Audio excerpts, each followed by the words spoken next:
முக்கிய செய்திக்குறிப்பு மார்ச் 13, 2025. தமிழ்நாடு மாநில சந்தைப்படுத்தல் கழகம் லிமிடெட், டாஸ்மாக் மற்றும் அதன் தொடர்புடைய நிறுவனங்கள், நபர்கள் தொடர்பான பல்வேறு குற்றங்களுக்காக பணமோசடி தடுப்புச் சட்டம் PMLA 2002 இன் விதிகளின் கீழ் சென்னை அமலாக்க இயக்குநரகம் மார்ச் 6, 2025 அன்று தமிழ்நாட்டின் பல மாவட்டங்களில் பல்வேறு இடங்களில் சோதனை நடவடிக்கைகளை மேற்கொண்டது. டாஸ்மாகில் உள்ள பல்வேறு சிக்கல்கள் தொடர்பாக ஊழல் தடுப்புச் சட்டம் 1988 இன் பல்வேறு பிரிவுகளின் கீழ் பதிவு செய்யப்பட்ட பல ஃபிர்களின் அடிப்படையில் விசாரணையை தொடங்கியது.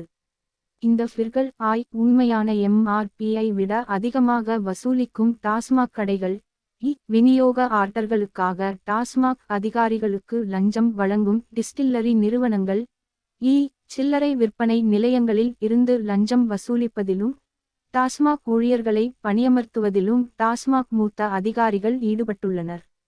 டாஸ்மாக் அலுவலகங்களில் நடந்த சோதனையின் போது டிரான்ஸ்பர் போஸ்டிங்ஸ், போக்குவரத்து டெண்டர், பார் லைசென்ஸ் டெண்டர், சில டிஸ்டில்லரி நிறுவனங்களுக்கு சாதகமாக இண்டென்ட் ஆர்டர்கள், டாஸ்மாக் அதிகாரிகள் சம்பந்தப்பட்ட டாஸ்மாக் விற்பனை நிலையங்களால் ஒரு பாட்டிலுக்கு ரூ.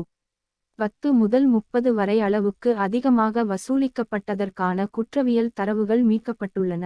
முக்கிய கண்டுபிடிப்புகளின் சுருக்கம் பின்வருமாறு. டாஸ்மாக் போக்குவரத்து டெண்டர் ஒதுக்கீடுகளில் முறைகேடு நடந்ததற்கான சான்றுகள் கண்டறியப்பட்டுள்ளன. விண்ணப்பதாரரின் KYC விவரங்களுக்கும் டிமாண்ட் டிராஃப்ட் DD-க்கும் இடையிலான பொருந்தாத தன்மை ஒரு வெளிப்படையான பிரச்சினையாகும்.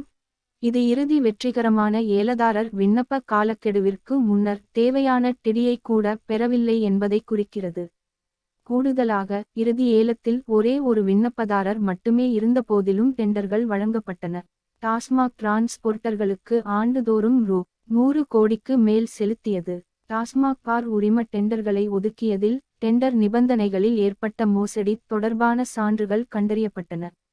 GST வான் எண்கள் இல்லாத, முறையான KYC ஆவணங்கள் இல்லாத விண்ணப்பதாரர்களுக்கு இறுதி டெண்டர்கள் ஒதுக்கப்பட்டன என்பது ஒரு வெளிப்படையான பிரச்சினை. சாராய ஆலை நிறுவனங்களுக்கும் டாஸ்மாக் உயர் அதிகாரிகளுக்கும் இடையே நேரடி தொடர்பு இருந்ததை சான்றுகள் வெளிப்படுத்துகின்றன. இது அதிகரித்த உள்தள்ளல் ஆர்டர்கள் மற்றும் தேவையற்ற சலுகைகளை பெறுவதற்கான முயற்சிகளை அம்பலப்படுத்துகிறது. மேற்கண்ட கண்டுபிடிப்புகள் ஊழல் தடுப்புச் சட்டம் 1988 இன் கீழ் பல்வேறு குற்றங்கள் நடந்ததையும், PMLA 2002 இன் விதிகளின் கீழ் வரையறுக்கப்பட்டுள்ளபடி குற்ற வருமானத்தை உருவாக்கியதையும் நிறுவுகின்றன. டிஸ்டில்லரிகள் மற்றும் பாட்டில் நிறுவனங்கள் S&J கால்ஸ் அக்கார்ட், SAIFL மற்றும் சிவா டிஸ்டில்லரி ஆகிய டிஸ்டில்லரி நிறுவனங்களுடன் சேர்ந்து தேவி பாட்டில்கள், கிறிஸ்டல் பாட்டில்கள் மற்றும் GLR ஹோல்டிங் போன்ற பாட்டில் நிறுவனங்கள் சம்பந்தப்பட்ட பெரிய அளவிலான நிதி மோசடியை இந்த சோதனைகள் வெளிப்படுத்தின. கணக்கில் காட்டப்படாத பணத்தை உருவாக்குதல் மற்றும் சட்டவிரோதமாக பணம் செலுத்துதல் ஆகியவற்றுக்கான நன்கு திட்டமிடப்பட்ட திட்டத்தை இது அம்பலப்படுத்தியது. டிஸ்டில்லரிகள் முறையாக செலவுகளை உயர்த்தி, போலி கொள்முதல்களை, குறிப்பாக பாட்டில் தயாரிக்கும் நிறுவனங்கள் மூலம் 10 பைசா (0.00 கோடிக்கு மேல் கணக்கில் காட்டப்படாத பணத்தை திருடியதாக விசாரணைகள் வெளிப்படுத்துகின்றன. பின்னர் இந்த நிதிகள் டாஸ்மாக் இலிருந்து அதிகரித்த விநியோக ஆர்டர்களை பெறுவதற்காக கையகப்படுத்தலுக்கு பயன்படுத்தப்பட்டன. பாட்டில் நிறுவனங்கள் இந்த மோசடி திட்டத்தில் விற்பனை புள்ளிவிவரங்களை உயர்த்தி, டிஸ்டில்லரிகள் அதிகப்படியான பணம் செலுத்த அனுமதிப்பதன் மூலம் முக்கிய பங்கு வகித்தன. அவை பின்னர் ரொக்கமாக எடுக்கப்பட்டு கமிஷன்களை கழித்த பிறகு திருப்பி அனுப்பப்பட்டன. டிஸ்டில்லரிகள் மற்றும் பாட்டில் நிறுவனங்களுக்கு இடையிலான இந்த கூட்டு நிதி பதிவுகளை கையாளுதல், மறைக்கப்பட்ட பணப்புழக்கங்கள் மற்றும் முறையான ஏய்ப்பு மூலம் செய்யப்பட்டது.